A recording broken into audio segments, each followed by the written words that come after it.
I just wanted to ask, how do you create yourself, or how do you transform yourself if you decide you're not in that space and you want to be in that space? What are the practices that you might do? Thank you. I'm observing myself all the time, and the fact that I'm doing it here now, I'm quite embarrassed because, you know, I swore it was unnecessary.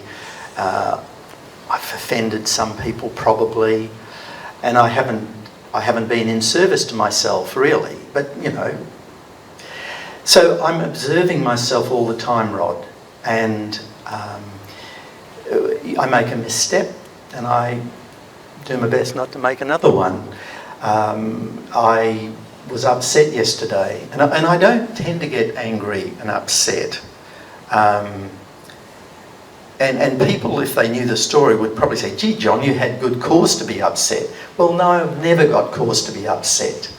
I make no excuses for myself if I get upset. And yet I see my own innocence, and I'm just constantly aware of myself and my behaviour and what I'm saying and what I'm thinking, how I'm feeling. So it is about self-awareness. And I feel fortunate that I'm keeping an eye on myself. So,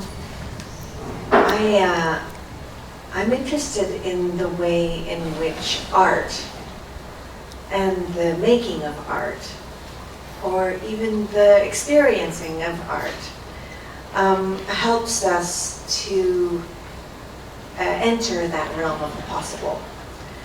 Because there isn't a single meaning to be made, there isn't a single message, there isn't, art pushes us into the unknown and into making connections maybe we haven't made before. Utilizing maybe the old thinking, but rubbing it up against things we haven't thought before, or noticing that we haven't experienced before. So I just wondered, what are your thoughts on art? Thank you, Nora. If I could use music as an analogy rather than art. I would consider music. Okay, so we can learn to play the piano really, really well, and we develop that great skill. But that is part of our, the fact that we can play to concert level is part of our conditioning. The new melody or the new piece comes from beyond. Now we have the skills, we understand music, we can write music, we can write a score, but the new piece comes from the realm of possibility. We see beyond what we already know.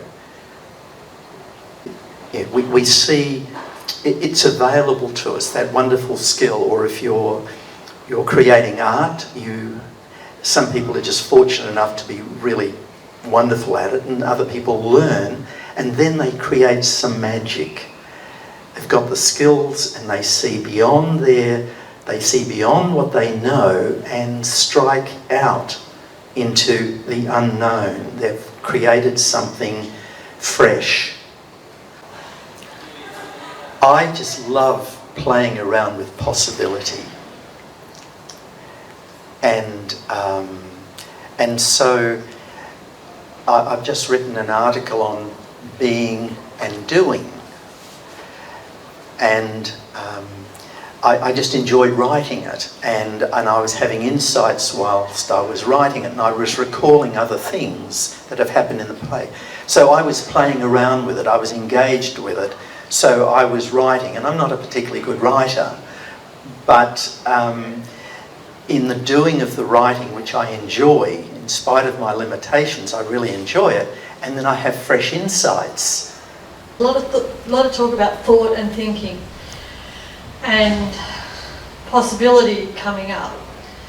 So as a gardener and somebody who does a lot of embodied practice, and mindfulness and disengaging from thought. I would suggest and wonder if you've had this experience that, and I consider myself an entrepreneur as well and a business person, that some of my best thoughts and ideas or possibilities have opened up for me when I'm not thinking, and then when I'm just engaging and letting myself be and exploring the boundaries with others. Yep. Do you have anything to say about that? Yes, that's true for me too. And it's like we can never not be thinking. The only time we can not be thinking is when we're dead, because that energy is always at work. I mean, that's the life force within us. Thought is ongoing. Now, it manifests in our thinking, in our feelings, in our doings. But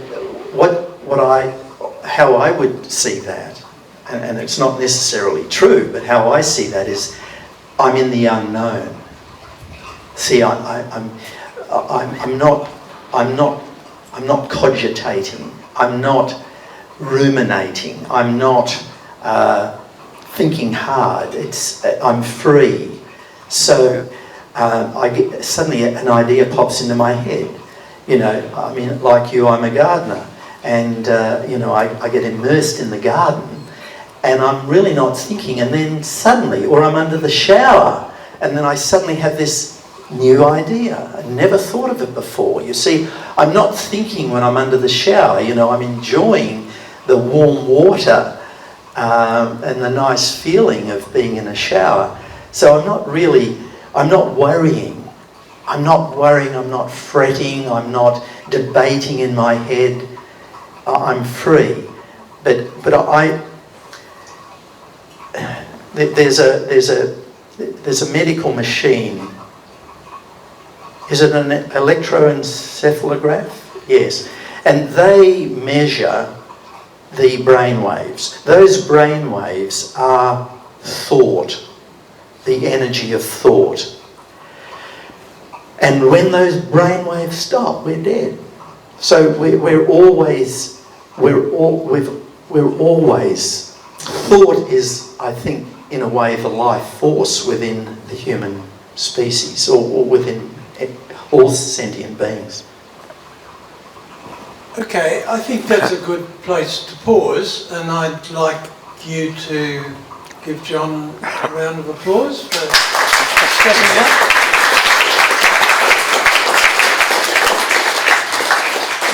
You've got to be brave and courageous to do what he does and what he did, so thank you, John. Thanks, Pete.